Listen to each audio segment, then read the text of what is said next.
Comment సెక్షన్‌లో ఒక question వచ్చింది. చాలా ఇంట్రెస్టింగ్ క్వెషన్. అది అట్ ద సేమ్ టైమ్ చాలా ఇంపార్టెంట్ క్వెషన్ కూడా. దాన్ని నేను ఈరోజు అడ్రెస్ చేద్దామని చెప్పి వీడియో చేస్తున్నాను. మనం డైట్ స్టార్ట్ చేసాం కానీ కొన్ని రోజులకి కొన్ని రోజుల వరకు వెయిట్ బానే తగ్గుతుంది. తర్వాత వెయిట్ తగ్గడం ఆగిపోతుంది. ఎందువల్ల అలా జరుగుతుంది అన్నది not only with ketogenic diets with any other diets ఈ ప్రాబ్లమ్ అన్నది మనకి ఉంటుంది. ప్రతి ఇండివిడ్యువల్ పర్సన్‌కి ఆయన హైట్‌ని బట్టి, వెయిట్‌ని బట్టి లో ఉండే ఫిజియలాజికల్ యాస్పెక్ట్స్ డిఫరెంట్ యాస్పెక్ట్స్‌ని బట్టి ప్రతి వ్యక్తికి ఒక బిఎంఆర్ అన్నది ఉంటుంది.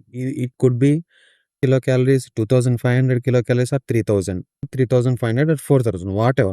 But the point here is మీ జెండర్ని బట్టి, మీ ఏజ్ని బట్టి, మీ ఫిజికల్ యాక్టివిటీని బట్టి, మీ తినే ఫుడ్ని బట్టి so many aspects involve. But అవన్నీ పక్కన పెట్టి జనరల్గా అన్నట్లయితే మీది ఒక 3000 kilocalories రోజుకి మీ బాడీ బర్న్ చేస్తుందో అనుకుందాం. అంటే మీరు రోజుకి 3000 kilocalories ఇవ్వాలి అవసరం. కాబట్టి మీరు 3000 ఇవ్వకుండా 2000 ఇచ్చినట్లయితే రిమైనింగ్ 1000 అది మనం సో కాల్డ్ ఫ్యాట్ ఏదైతే ఎనర్జీ రిజర్వ్ ఉందో దాని నుండి తెచ్చి 3000ని అడ్జస్ట్ చేయాలి. లేని పక్షంలో దానికి ఉన్న అనదర్ ఆల్టర్నేటివ్ ఏంటంటే ఈ బిఎంఆర్ని 2000కి తగ్గించడం. ఈ కార్బోహైడ్రేట్స్ ఎక్కువ తినడం, దానివల్ల మన ఇన్సులిన్ ప్రెజెన్స్ అనేది బ్లడ్లో ఉండడం, దానివల్ల ఫ్యాట్ బర్న్ చేయలేకపోవడం జరుగుతుంది. కానీ మీరు డైటింగ్ అన్న పేరుతో డెఫిసిట్ క్రియేట్ చేస్తున్నారు. 3000 దానికి అవసరం 3000 ఇవ్వట్లేదు. అటువంటి టైంలో బాడీ ఏం చేయాలి? ఇన్స్టెడ్ ఆఫ్ బర్నింగ్ ఫ్యాట్ దానికి ఫ్యాట్ బర్న్ చేయడానికి అవకాశం లేదు కాబట్టి బిఎంఆర్ని 2000కి డ్రాప్ చేస్తుంది. ఈ విధంగా మనం రకరకాల డైట్లు చేసి గతంలో మన బిఎంఆర్ని బాగా డిస్టర్బ్ చేసేసి మీ బేసల్ మెటబాలిక్ రేట్నే మీరు తగ్గించేసుకున్న పరిస్థితిలో ఉండొచ్చు మీరు already.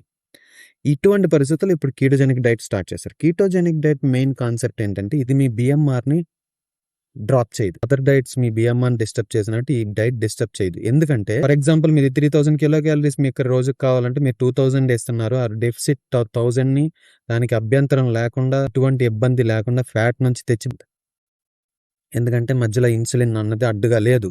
Because the foods whatever we are eating they are not stimulating insulin hormone in our body. ఇప్పుడు కీటోజెనిక్ డైటే చేస్తున్నాను నేను, అయినా సరే వెయిట్ తగ్గట్లేదు. ఇనీషియల్ గా ఒక 1-2 వీక్స్ లో వెయిట్ లాస్ అయింది, కానీ తర్వాత వెయిట్ ఎందుకు తగ్గట్లేదు అన్నది ఒక క్వశ్చన్. ఇది ఇంట్రెస్టింగ్ క్వశ్చన్.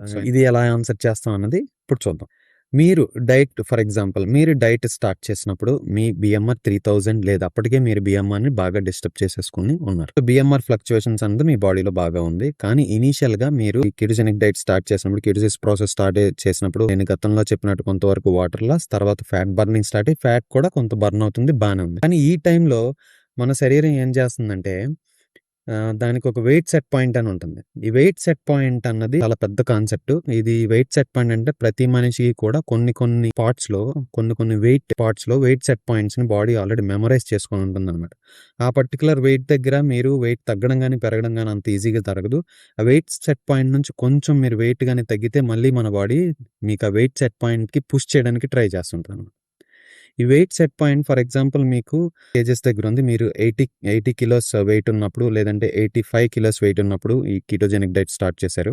మీరు 75కి రీచ్ అయిపోయారు, బాగానే ఉంది 1 మంత్లో. తర్వాత వెయిట్ లాస్ అవ్వట్లేదు, ఎందుకంటే that is your weight set point. ఇలా మల్టిపుల్ సెట్ పాయింట్స్ ఉంటాయి. ఇది different, all together different concept. And many scientist are doing the research. మనకు బాగా తెలిసిన జాసన్ ఫంగ్ కొన్ని పరిశోధనలో ఏం చెప్పింది ఏంటంటే ఈ వెయిట్ సెట్ పాయింట్ అనేది చాలా ఇంపార్టెంట్, ఇది మనం కన్సిడర్ చేయాలని చెప్పి. 2, ఈ వెయిట్ సెట్ పాయింట్ ను కూడా మనం అధిగమించి ముందుకు వెళ్ళలేమని చెప్పట్లేదు, వెళ్ళొచ్చు, ఈజీగా వెళ్ళొచ్చు. కాకపోతే కొన్ని రోజులు ఆ వెయిట్ సెట్ పాయింట్ దగ్గర వెయిట్ ని మనం బాడీ సెట్ చేయడం కోసం అని కొంచెం స్ట్రగుల్ చేస్తాం. ఈ స్ట్రగుల్ ప్రాసెస్ లో మళ్ళీ బిఎంఆర్ ను కొంచెం తగ్గించడం, ఎందుకంటే మీరు వెయిట్ సెట్ పాయింట్ రీచ్ అవ్వాలి కదా. Your body is trying to push you to your weight set point అనమాట through reducing the BMR. So ఇక్కడ ఎందుకు బిఎంఆర్ని తగ్గిస్తుంది అన్నదానికి ఇంతకుముందు మనం చేసిన డైట్స్ లో ఇన్సులిన్ ప్రెజెన్స్ ఉండడం, ఫ్యాట్ బర్న్ చేయలేక బిఎంఆర్ని తగ్గించడానికి డిఫరెన్స్ ఉంది. కొంచెం జాగ్రత్తగా ఆలోచించాం. ఇక్కడ మన బాడీకి ఉన్న సిచ్యువేషన్ వేరు, ఇక్కడ కూడా బిఎంఆర్ని తగ్గించడానికి ట్రై చేస్తుంది, కానీ ఇక్కడ ఉన్న సిచ్యువేషన్ వేరు. సో ఈ సిచ్యువేషన్ మనం ఓవర్కమ్ చేయాలంటే అది ఎప్పుడైతే బిఎంఆర్ని తగ్గించడానికి ట్రై చేస్తుందో we should push our body further to, we should not give chance to our body to reduce our BMR. So దానికి మనం ఏం చేయాలి? వెంటనే మీరు ఎక్సర్సైజ్ స్టార్ట్ చేయాలి. లేదంటే ఆల్రెడీ ఎక్సర్సైజ్ చేస్తున్నట్లయితే ఇంటెన్సిటీ పెంచాలి. సో మీరు ఎట్టి పరిస్థితుల్లో మీ బాడీకి మీకు ఛాన్స్ ఇవ్వకూడదు అనమాట. So it will struggle for couple of days ఈ వెయిట్ సెట్ పాయింట్ రీచ్ చేయడానికి, మళ్ళీ it will leave again weight loss starts. So అందుకే మనం మధ్యలో వెయిట్ ప్లాట్యూ అంటాం. ఈ వెయిట్ లాస్ ప్లాట్యూస్ ని హిట్ చేస్తుంటాం.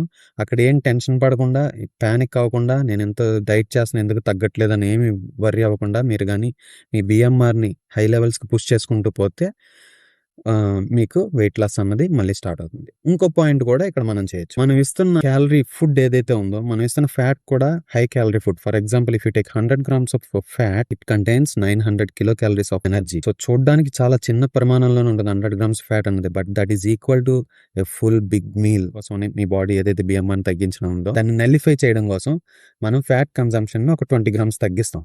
ఒకవేళ వెయిట్ లాస్ స్టేబుల్ అయిపోయిందంటే, ఎక్కడైనా వెయిట్ లాస్ ఆగిపోయిందంటే. ఈ 2 విధాలు. అంటే ఇక్కడ కూడా మనం చేస్తుంది ఏంటి, instead of increasing the BMR we are reducing the calorie intake. ఎప్పుడైనా మనం క్యాలరీ డెఫిసిట్ అన్నది క్రియేట్ చేస్తేనే వెయిట్ లాస్ ఉంటుంది. Any diet, it could be any diet. So మనం చేయవలసింది, ఎప్పుడైనా కిటోజెనిక్ డైట్స్ లో మీకు వెయిట్ తగ్గడం ఆగిపోయిందంటే BMR ని ఇంక్రీజ్ చేయడానికి ట్రై చేయాలి. 2 ఎట్లయినా ఒక 200-300 క్యాలరీస్ మళ్ళీ మనం డెఫిసిట్ క్రియేట్ చేసినట్టయితే మళ్ళీ ఫ్యాట్ బర్నింగ్ స్టార్ట్ అయిపోతుంది. ఈ 200-300 డెఫిసిట్ క్రియేట్ చేసి మళ్ళీ BMR ని పెంచడానికి ఎక్సర్సైజ్ అవి చేస్తే వెరీ వెల్ అండ్ గుడ్. మళ్ళీ మీకు చాలా ఫాస్ట్ గా వెయిట్ లాస్ అన్నది ఉంటుంది. అంతేకాకుండా జనరల్గా ఈ క్వశ్చన్ ఎవరినైనా అడిగినప్పుడు, ఎస్పెషల్లీ BRK డైట్స్ అవి చేస్తున్న వాళ్ళకి అడిగినప్పుడు, నేను వెయిట్ లాస్ అవ్వట్లేదు, ఏం చేయాలని అంటే లిక్విడ్ డైట్ చేయండి అని చెప్తారు. అంటే దానికి ఎందుకు చెప్తున్నారంటే, ఇక్కడ కూడా అదే జరుగుతుంది. లిక్విడ్ డైట్ ఎప్పుడైతే చేశారో మీరు సాలిడ్ డైట్ కన్నా తక్కువ క్యాలరీస్ వెళ్తాయంట. మళ్ళీ again there is a chance that you are creating calorie deficit. నేనేం చెప్తానంటే, ఒక 20 grams ఫ్యాట్ తగ్గించి ఇంక్రీజ్ ఎక్సర్సైజ్. అంటే అప్పటివరకు ఎక్సర్సైజ్ చేయని వాళ్ళకైతే ఎక్సర్సైజ్ స్టార్ట్ చేసినట్లయితే మళ్ళీ వెయిట్ లాస్ అన్నది స్టార్ట్ అయిపోతుంది. Don't worry. బట్ ఏదేమైనా మీ వెయిట్ ఒక 2-3 monthsలో రీచ్ అయిపోయినట్టు ప్లాన్ చేసుకోండి. దాన్ని డిలే చేసి అలా డ్రాగ్ చేసుకోవద్దు. బట్ ఈరోజు టాపిక్ ఇది, what I want to say. ఏం ప్యానిక్ అవ్వద్దు. ఎక్కడైనా వెయిట్ తగ్గకపోయిన పరిస్థితి మీరు రీచ్ అయినట్లయితే, there are tips and tricks that we can play with our body so that it will listen.